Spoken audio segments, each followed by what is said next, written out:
I want to bring one more guest speaker in. We're going to head over to the Netherlands and have Albert Haan join us. He's a managing authority with a long experience in interregional cooperation. And I just want to talk a little bit about how he sees the role of cooperation in addressing challenges and crises. Hello, Albert.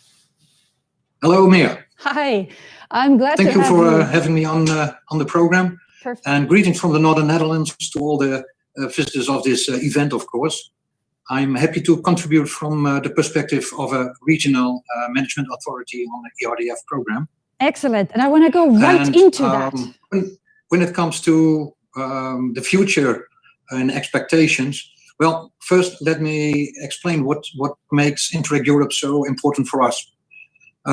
It's in fact the only program that is focusing on improving policies and professionalize people working on effective policy instruments. And of course, that's core business of management authorities. And when we look at challenges in Europe, and the COVID crisis is just adding a very serious dimension to it, it is important to have effective policies and effective policy makers also on regional level. So that's one of the main points. And my second point is that, and that's also a unique asset of the program, that it enables cooperation with all EU regions. And this is also, when it comes to regional development, a very important asset. This is true. And when you look at our region, we have more than 20 Interreg Europe projects going on with partners and stakeholders in our region, and up to 100 partners from almost every country in the EU. And we as a region, we get a whole lot of experience by this cooperation. And I have to be honest, we were really surprised by the enormous amount of projects and stakeholders in our region. And because of this, together with colleagues from the provinces and the national contact point, we organized several meetings with all the Interreg Europe projects in our region to also exchange experience and learn from each other on regional level. So these are, for me, the main points of interest for the Interreg Europe program. Yes, I think that sums up very well kind of what the role of cooperation is and how it makes it important and how you've kind of worked with it all these years. I want to look a little bit more into the very current context and the COVID-19 situation. Do you have maybe an example from your region and what you've done, how you've addressed the current crisis, and if there's maybe some sort of role that cooperation has played in it? Yes, I will give you an example, Mia. Policies make only sense when they are effective and responsive.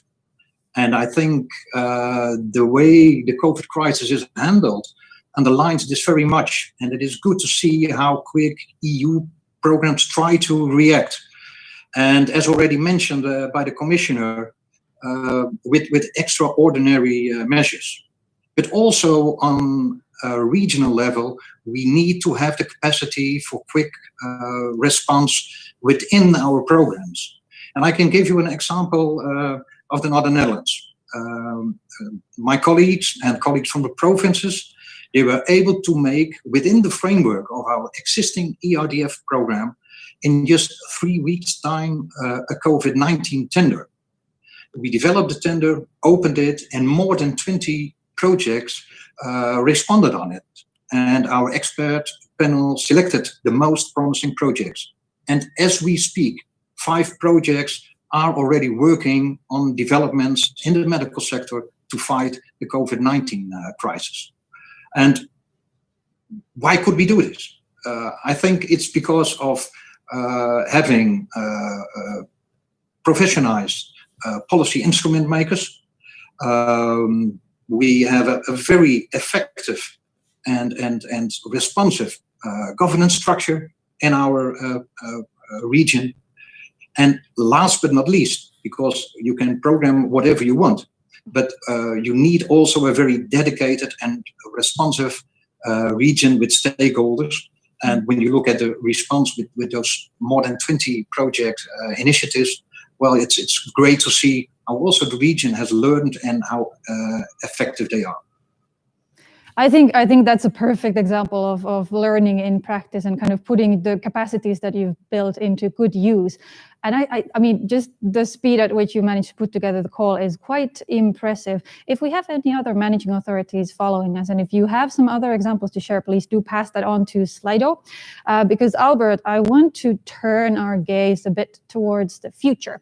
I know we've been talking a lot about the crisis and all that, and we will find a way out of it together. But what do you see in the future for cooperation? How would you like to see it continue in the years to come? Yes, and like you said, Mia, of course, at the moment, the COVID outbreak is dominant and is forcing us in isolation. But we are convinced that internationalization and interregional cooperation is important for our regional development. And an important lesson learned over the last years is that meeting people in their own setting, in the interactive experience of coming together and learning from each other is very important. And Zoom, for sure, cannot compete with that.